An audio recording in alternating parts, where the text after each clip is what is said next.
last week I put a focus on myself to work on France, on the United Kingdom, on Japan, and on China. And as the first slide of this presentation appears to be, it is about France.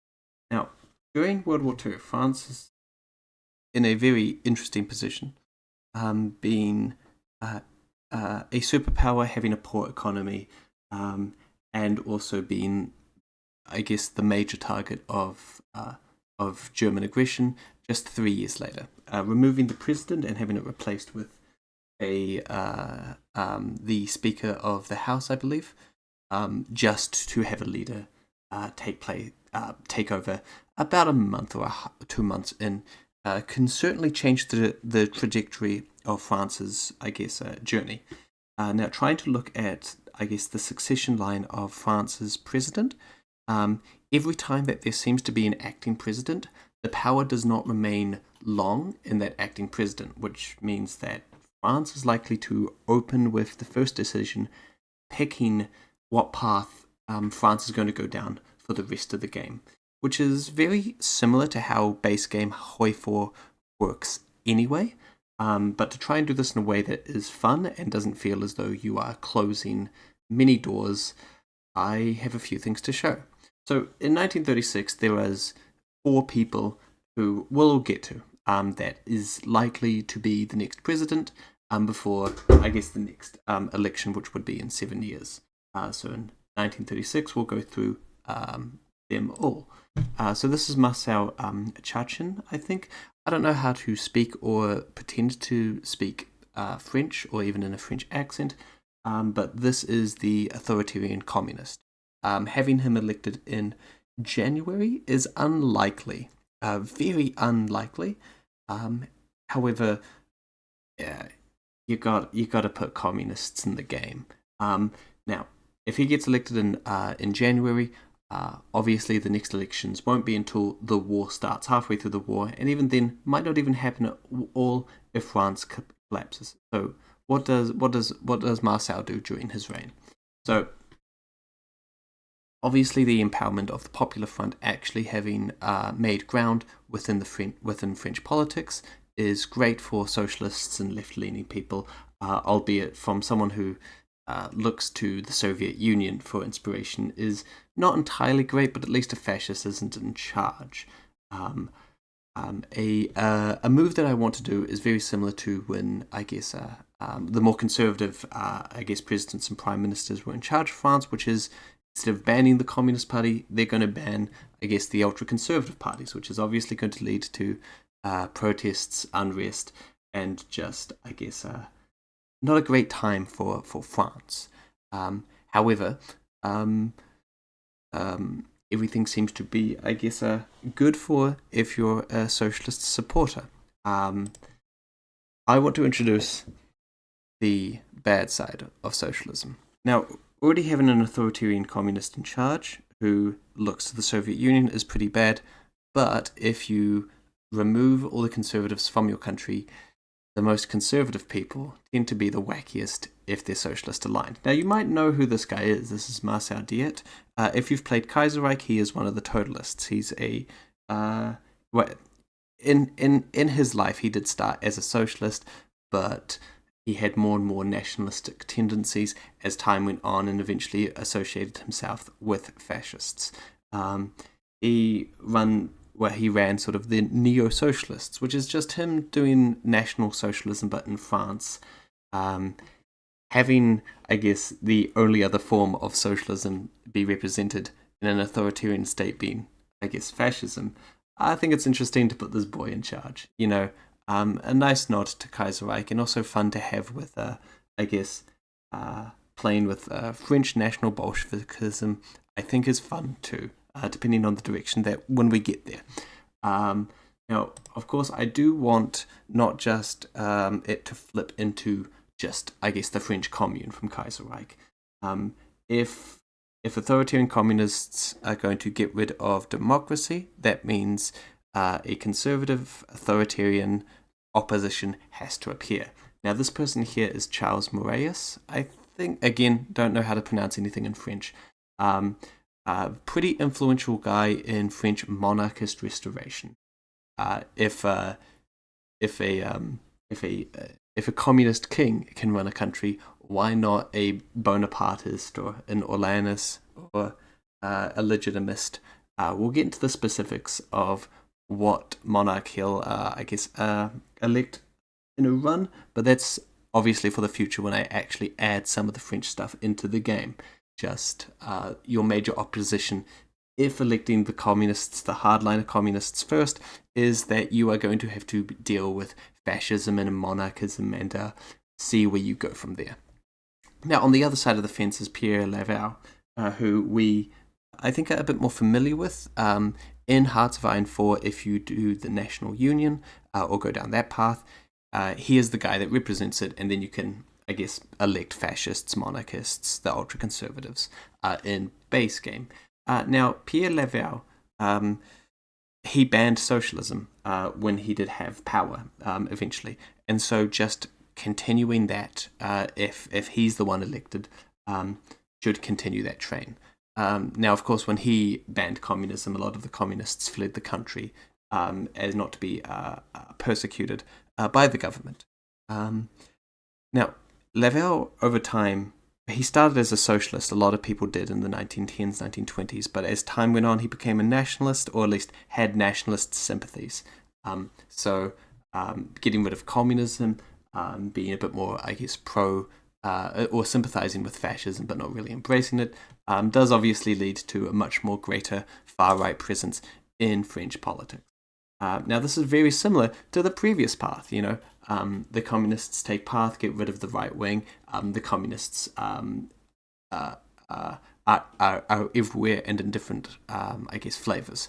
Here, it's very much the same, except, I guess, the more authoritarian side of French politics in the far right is this guy here, Xavier Vallet, who, listen, he's got a cool eye patch. You have to include him.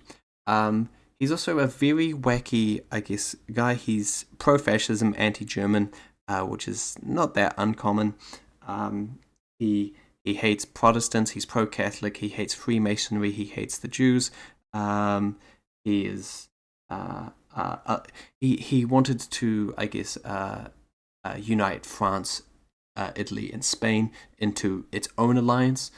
So rather than having a fascist align with, I guess, Germany, you can have a fascist align with other people to make World War II a bit more interesting. And as I was doing research for France, I did come to the conclusion that I do need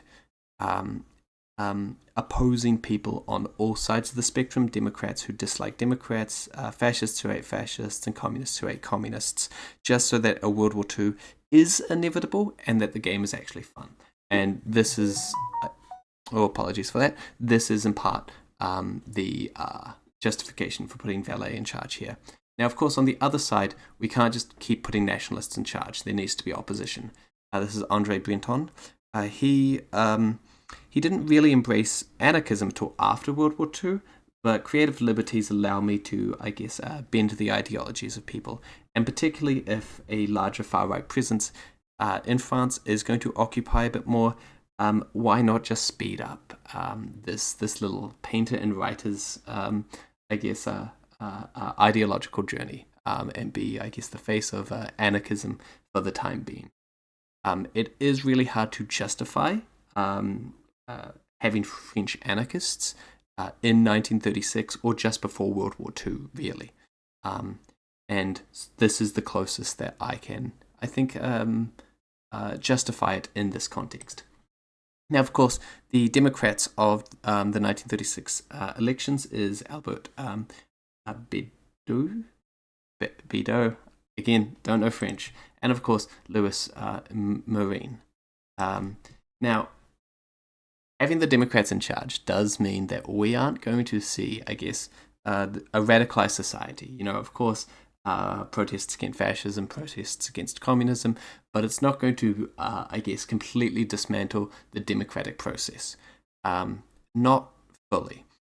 Going through a regular democracy play is obviously going to align you a bit more Western than the other paths might, that might allow. And so the primary goals of, I guess, the democratic France is to be anti-fascist, anti-communist, and for the most part, keeping your colonies in charge. France has a large colonial empire, and to, I guess to the status quo is to keep it around. It does do wonders for the economy despite the oppression. And so democratic France has to, I guess, balance the colonies, and then what happens when war comes marching. Now, if a democratic France does last long enough, then we do eventually get a 1943 election. And we're not going to go through all these people, but these are representations of who might be next for the 1943. And because president elections happen every 7 years, there'll also be one in 1950, but I have not put that here. Now, these are 3 paths with 4 people in France that I have planned already. However, as we saw in France during World War II, when it falls, what happens to it? And of course, I do need to include Free France and Vichy France. I think it is fun being, I guess, a weak global power to fall and then come back from the ashes, or fall, be a puppet of the winners and try and reclaim some of that glory and legitimacy. I also want to disinclude the leaders of Free France and Vichy France that historically were there. So Charles de Gaulle is not going to feature as a leader, nor is Philippe Pétain. Instead, I found alternatives for them because this mod is about the sidekicks of history. So I really don't want people that we've seen before, or at least not seen before in our timeline. Having the opportunity for other people to shine, I think, is interesting for, I guess, exploring this timeline. Of course, with Free France and Vichy France, this is, I guess, the 4th path, which is France falls. Now, we also know that World War II does not just start in 1939. It might happen sooner. The remilitarization of the Rhineland can, I guess, be opposed by France, right? If German soldiers march into the Rhineland to remilitarize it, France can just try its best to fight, I guess, Germany. Now, in this timeline, the remilitarization of the Rhineland will happen in April, May, around about that time, after they've dealt with who the next Führer is. And from I guess, comments and stuff that have been made after the war by some of the German government or German politicians of the time that survived after the war, kind of imply that the German military would not fare well against, I guess, France if they declared war.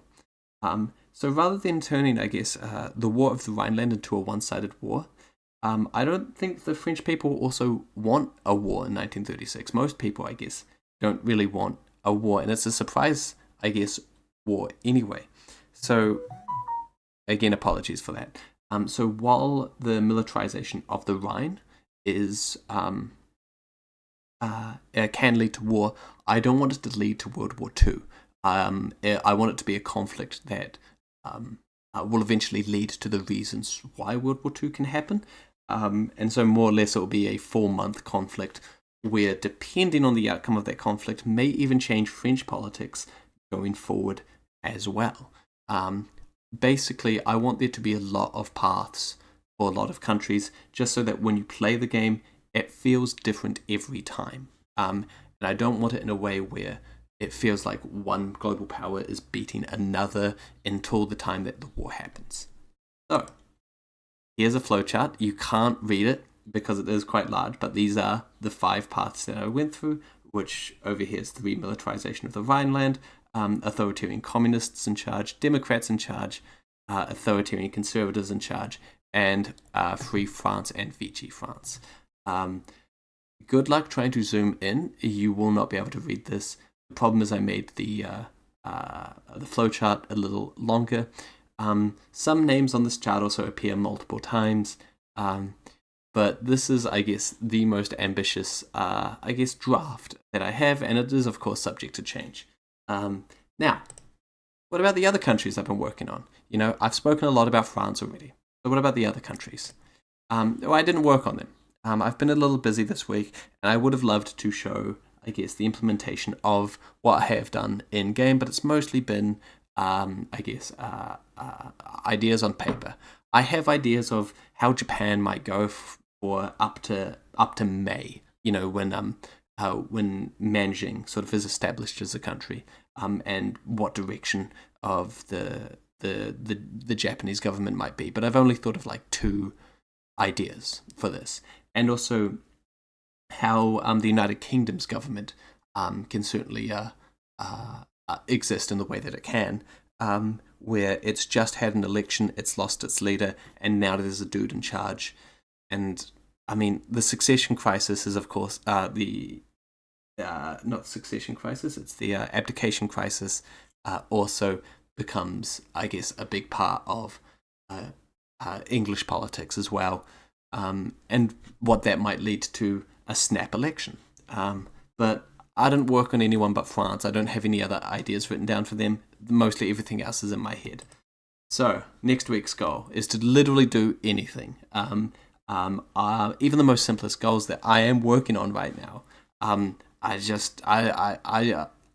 Listen, I can't, I guess, showcase to you the most simplest ideas that I've put down, or at least the most simplest goals of try and figure out a couple of paths for Japan or the Soviet Union, or France. Well, I mean, I was over ambitious with France, and I could have split that effort.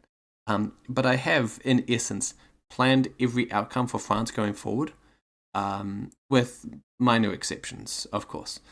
But I want to be able to actually show things rather than just writing down stuff on paper, and saying I want to do this.